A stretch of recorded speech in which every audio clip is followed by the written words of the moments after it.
নমস্কার, ভাগ্যদিশা চ্যানেলে আপনাদের স্বাগত জানাই। আজকে বৃহস্পতির নক্ষত্র পরিবর্তন নিয়ে আলোচনা করব।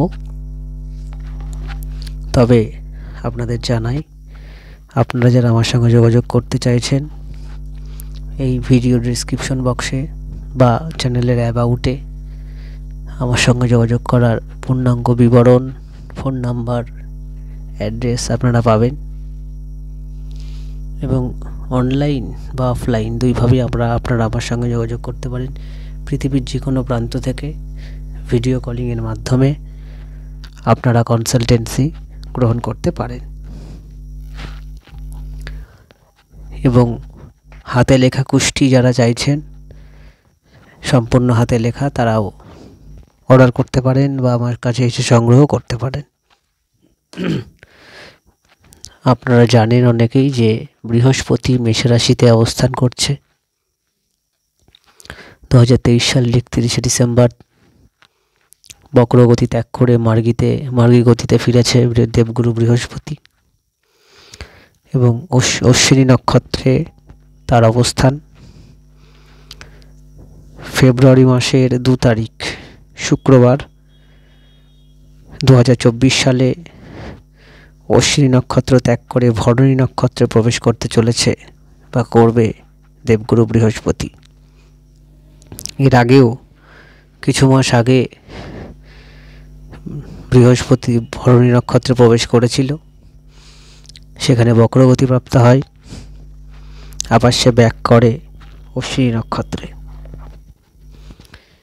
এই ভরণী নক্ষত্রের এই যে গোচর সংগঠিত হতে চলেছে ফেব্রুয়ারি মাসের 2 তারিখ থেকে এপ্রিল মাসের 17 তারিখ। এই টাইমটি অল্প হলেও, কিছু মাস হলেও এর অসীম গুরুত্ব রয়েছে। তার কারণ এই নক্ষত্রে দেবগুরু বৃহস্পতি অতিচার গতিতে ত্যাগ করবে বা পরিভ্রমণ করবে। প্রথমে আপনাদের ভরণী নক্ষত্র সম্পর্কে অবগত করার চেষ্টা করব, তারপর বৃহস্পতি কি ফল দিতে পারে সেই নিয়ে আলোচনা করব। খুব সংক্ষিপ্ত ভিডিও আকারে তুলে ধরার চেষ্টা করব আপনাদের সামনে। দেখুন, ভরণী নক্ষত্র কালপুরুষের বা আমাদের যে 27টি নক্ষত্র রয়েছে তার দ্বিতীয় নক্ষত্র। এই নক্ষত্রের লর্ড বা এই নক্ষত্রকে কন্ট্রোল করে শুক্র গ্রহ, এবং এই নক্ষত্র ফেমিনাইন ক্যারেক্টার যুক্ত, বা এই নক্ষত্রের মধ্যে নারীর চরিত্র বেশি ফুটে উঠতে দেখা যায়। মেষ রাশির 13 ডিগ্রি 20 মিনিট থেকে 26 ডিগ্রি 40 মিনিট এই নক্ষত্রের বিস্তার। এই নক্ষত্রের যে 4টি নবাংশ রয়েছে তা সিংহ, কন্যা, তুলা এবং বৃশ্চিক। এই নক্ষত্রের যে গুণ বা এই নক্ষত্রের যে গণ ধার্য করা হয়েছে সেটা মানবগণ বা নরগণ। এই নক্ষত্রে যে কারুকতা তা সম্পর্কে যদি বলি, যে ধ্বংস, একাধারে ধ্বংস, একাধারে উদ্ভাবনী এই নক্ষত্রের বিশেষ বৈশিষ্ট্য। এই নক্ষত্রের যে সিম্বল সেটা বা এই নক্ষত্রের যে বডি পার্ট তা কপাল বা মাথার নিচের অংশ। বিতর্কত মতে রয়েছে পায়ের লোয়ার পোর্শন। এবং এই নক্ষত্রের যে সিম্বল সেটা যোনিকে নির্ধারণ করা হয়েছে, বা সিম্বলটা 3টে স্টার ট্রায়াঙ্গেল শেপ নিয়ে এই নক্ষত্রের কে বোঝানো হয়েছে। মহাকাশে যদি ভরণী নক্ষত্রের দিকে দেখানো যায় এবং সেটাকে যদি কাল্পনিক রেখা দ্বারা বোঝানো যায়, দেখা যাবে যে ট্রায়াঙ্গেল শেপ। এই নক্ষত্রের সাথে স্ত্রী হাতি যুক্ত। এই নক্ষত্রের সাথে যে গাছ যুক্ত সেটা আমলকি।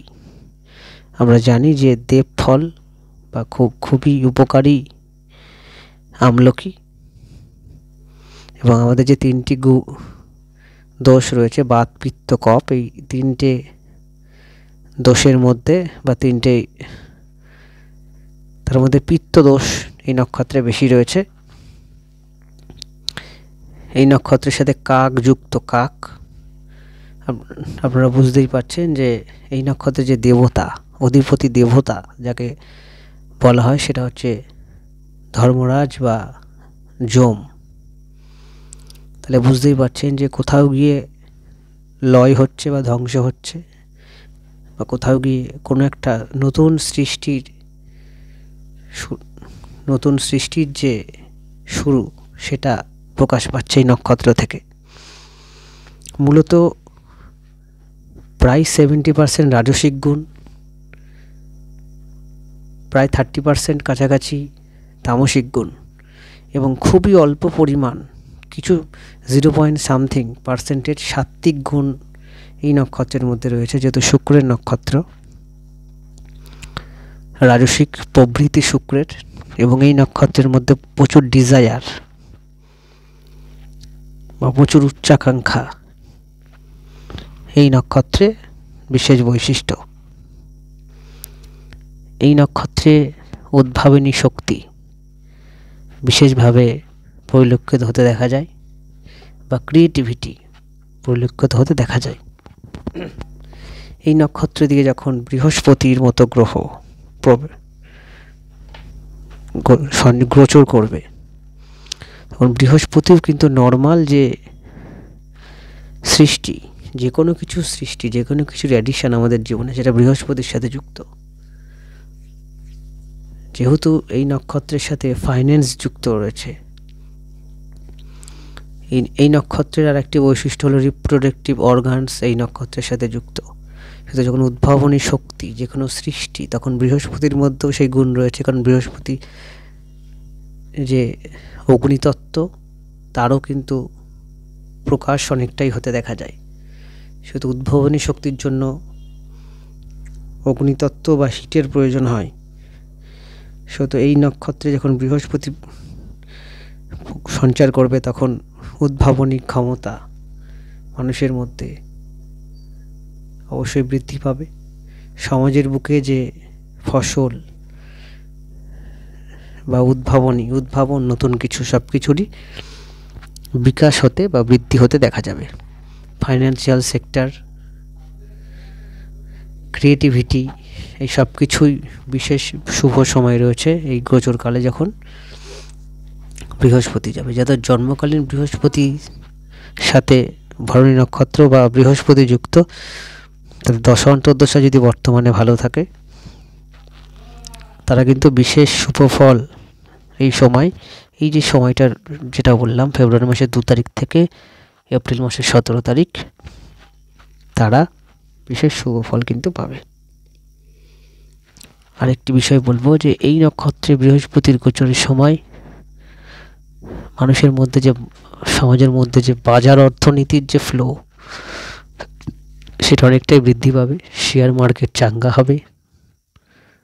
মানুষের মধ্যে যে বিজনেসের যে চেন, সেটা যথেষ্ট পরিমাণ পরিলক্ষিত হতে দেখা যাবে। বৃহস্পতির অবস্থানকালে বিবাহ সম্পর্কিত আলাপ আলোচনা এই নক্ষত্রে যখন গোচর করবে, খুব ভালো হবে। নতুন সন্তানের প্ল্যান যারা করছেন, অত্যন্ত ভালো। যে কোনো শুভ সূচনা, সেটা ব্যবসা হতে পারে, এর জন্য কিন্তু খুব ভালো সময়। এই নক্ষত্রে যখন বৃহস্পতি থাকবে, ইন জেনারেল ভালো সময় রয়েছে। আরেকটি বিষয় বলা, যে এই নক্ষত্রে বৃহস্পতির অবস্থানে হায়ার এডুকেশনে, কারিগরি শিক্ষায়, বা যে কোনো রিসার্চ বা গবেষণামূলক জায়গায় বিশেষ উন্নতি, যারা অ্যাডমিশন নিতে চাইছেন তাদের জন্য কিন্তু খুবই ভালো যোগ থাকছে। এই সময় উচ্চশিক্ষা শিক্ষার পাশাপাশি যারা শিক্ষকতার দিকে যেতে চাইছেন তার জন্য কিন্তু বিশেষ ভালো সময়।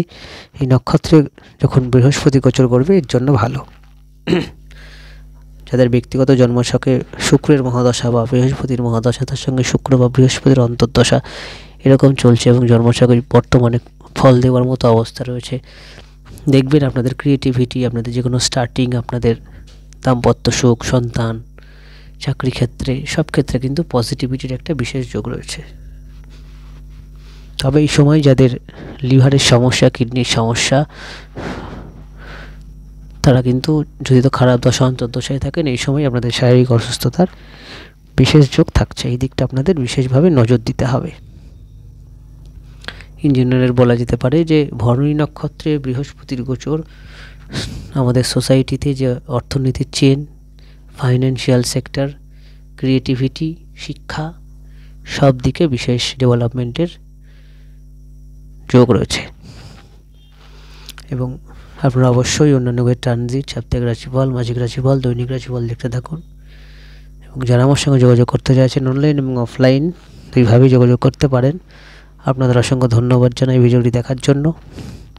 সকলে ভালো থাকবেন, সুস্থ থাকবেন। নমস্কার।